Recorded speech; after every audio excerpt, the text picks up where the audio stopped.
The essential question which guides our work at YWCP is, how will we negotiate the divide? The divide symbolizes the many factors which can interfere in a student's ability to access her learning. We like to use the acronym BASE. BASE stands for behavioral, academic, social, and emotional. Understanding the depth and breadth of our students' base needs, and then our ability to respond to them strategically and individually whenever possible, is at the heart of what we refer to as tapestry leadership. We strive to understand always from multiple perspectives. We use data and research best practices to drive our decision making. This is the YWCP way. During the closure, we have continued our quest to answer the question, how will we negotiate this divide? We began with the very core value of health and safety, and then to providing resources and access to learning. Our faculty and staff responded immediately and with an incredible amount of fortitude. We were able to leverage our established systems, practices, and beliefs to pivot to a remote learning platform. With all of the rapid changes and so much work to do, we distributed the leadership during the closure through the development of some strategic committees, or comms as we call them. We have the communication comm, or ComCom, datacom, techcom, and carecom. Through the work of individuals and these committees, we were able to meet the challenges in real time. We continue to analyze data and assess the needs of our students and all of our stakeholders in order to adapt to this new environment. Strategic and skillful leadership. As students were working remotely, we were faced with a challenge of determining how to position the students for success so they could still earn credit and we could provide continuity for learning. First, we streamlined our Google Classroom in order to provide a consistent approach in assigning new learning. Next, we needed a way to track engagement and work completion. This data informs our next steps and allows us to target individual students, provide more support and scaffolding, and allows teachers to get a bigger picture on their students' progress across all content area classes. Based on the data from the engagement tracker, a natural entry point was to utilize the 15-to-1 student-to-teacher ratio that Advisory provided. This data dashboard requires advisors to complete an academic profile for each student. Additionally, the social-emotional needs of each student are taken into account and allows the advisor and other teachers a glimpse into the whole girl and how they can be best supported. Excellent teachers and dynamic curriculum. Not only do our teachers use the traditional ways of communicating, such as email and phone calls, we have incorporated Zoom, Google Hangouts, and teacher Instagram pages to reach all students. Taking what works in the classroom, we needed to transition that to online settings. Small group learning recovery groups have been formed to help organize and focus instruction for select students. Teachers use IXL in a lot of creative ways to provide individualized instruction for students. Since IXL provides differentiated lessons by performance on the diagnostic exam, it is a great program for students developing English language skills or recovering credit from previous coursework. When developing our online learning platform, all teachers converted their Google Classroom to look consistent for students. This helps the students find all the assignments they need quickly, as well as keep organized on due dates for all classes. Every teacher is required to post 2 assignments each week, aligned to New York State standards with appropriate video lessons attached. YWCP still runs Advisory for all students, which is a staple for our school community. Teachers meet with their advisees at least once a week and are their contact person for any issues that may arise. The Advisory has taken on a more vital role in keeping students active and participating during online instruction.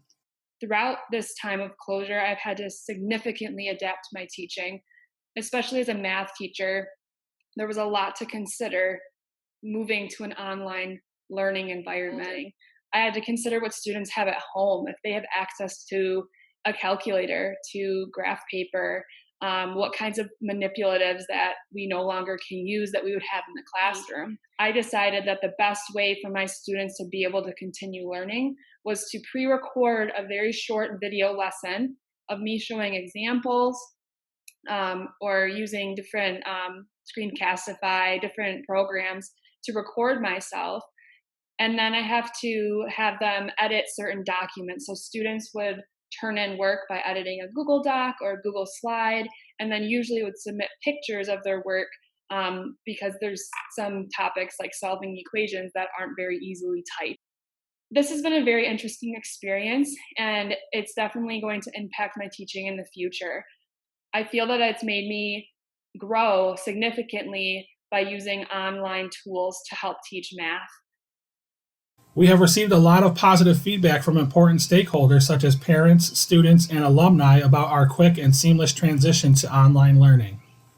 You add to it just not seeing our beautiful faces every morning, changing the way you do your job, something that most have been doing in routine for years.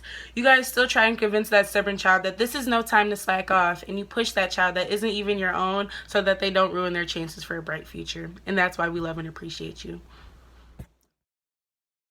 Promise and future focus. Ayanna Thomas is a senior at YWCP. She has been with us since 7th grade and has been looking forward to her senior year since, especially because she will be the first person in her family to graduate high school. Ayanna describes how her teachers and advisor have provided her with support throughout school closure due to COVID-19 and continued her development of a growth mindset. One way my teachers and advisor has supported me is by always answering the phone when I needed them to, always helping me with any work that I was struggling with, basically just being there for me when I needed them the most.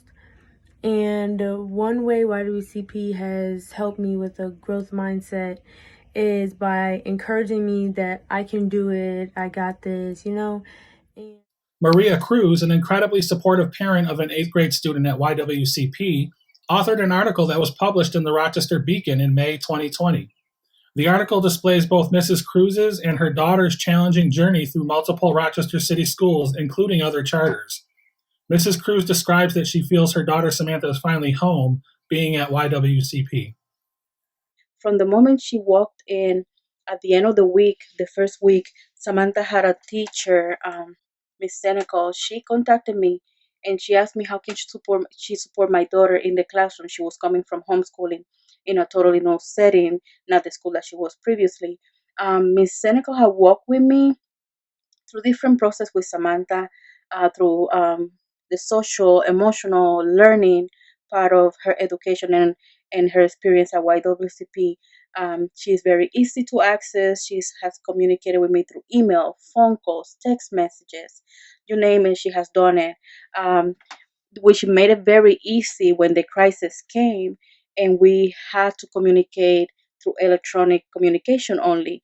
Ms. Senecal was providing information, resources for Samantha. She also kept communication through text messages and email. The counselor, Ms. Gears, she contacted me with the entire team of teachers, and I was able to have conference with the teachers. I was able to have a teacher coaching me and showing me how ISL works, how Google Classroom works.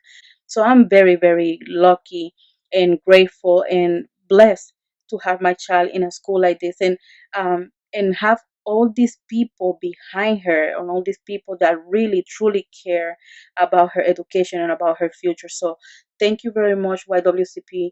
Thank you very much, Miss Brink, Miss Gear, Miss Senecal, Mr. McGowan, Miss Garner, all of the teachers in the team for 8th grade that my daughter belongs to. I really appreciate you. I really thank you for everything that you're doing. I pray for you every single day. Thank you very much. Social emotional care and development and whole girl opportunities. A very important aspect of YWCP's mission is looking at the whole girl. We do this through our advisory program, continuing that focus into the closure with SEL care and development of students and staff. This is done through many avenues. Weekly Griffin Table Talks allow our girls to Zoom with different members of the school and guest speakers from the community. Topics range from staying healthy during the pandemic staying organized at home, to online bullying. Another avenue for best supporting our students is through our 15-to-1 initiative. Advisors are tasked with understanding where students are in terms of participation, organization, health and wellness, and student need, which they document in a central shared tracker. Through the use of standardized codes, advisors can quickly assess how students are faring and contact the appropriate staff or family supports at home to best support students. Furthermore, we created a digital weekly planner to assist students with time management from home. These planners can be modified by advisors to differentiate individual student needs. Advisors then use these planners to organize and create schedules for students to meet with the appropriate teachers. We also use advisory to track attendance through the question of the day, a quick and fun survey question to engage our girls and assess their participation. Also, our Griffin Help Zone is even in full operation during the closure, with our G8Z staff conferencing and connecting with students who have different social emotional needs. Our goal during closure is to provide a quality safe haven where girls at YWCP can come and talk to us about anything. We're there to talk about school, we're there to talk about family. If you just want to talk about the quarantine, we're there to talk. Another goal of ours is to basically keep that interaction going that we had in school, outside of school. So the girls know that we're there and we still care even though we're at home.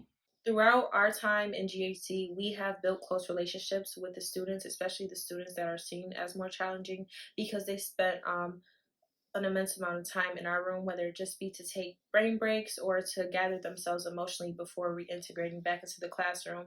And because we built that trust, communication, and understanding with these students, it provided us a space to be able to continue communication with them even after the closure and during the quarantine. So at this point, some of the stress of being at home is alleviated by us onto them, just by providing them someone to talk to, someone to kind of clear their mind with. YWCP has also cared for the social and emotional well-being of its staff during the closure. Staff have been utilizing the Band app to stay in touch during quarantine. For example, fun activities like daily staff shoutouts, quarantine fairy gift exchange, and virtual happy hours keep the staff connected even when we are apart. We have created many opportunities to connect and celebrate with our girls during the closure. In mid-May, we held a virtual Spirit Week where students and staff could send photos through advisory for daily competitions. In order to honor our seniors, staff organized a parade to give out lawn signs and t-shirts commemorating their graduation year. Seniors were surprised at their homes by various staff members to receive the gifts. Additionally, on social media, each senior has been featured with their picture and different facts about them. Lastly, one of our most anticipated events of the year is the Day of Caring, held at the end of each April. This year, our Day of Caring was done virtually through the writing of letters to frontline medical workers in our community. Students were able to thank those working with patients with COVID-19, and they were sent to hospitals and hospital workers in our community.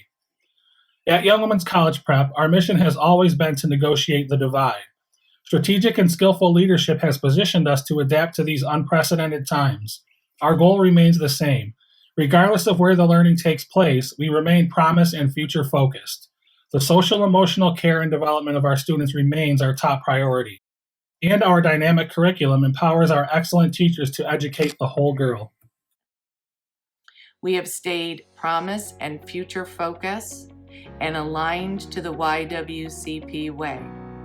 And as the proud principal of YWCP, I could not be more proud than the students, faculty, staff, and families who have worked together to help us get through these unprecedented times.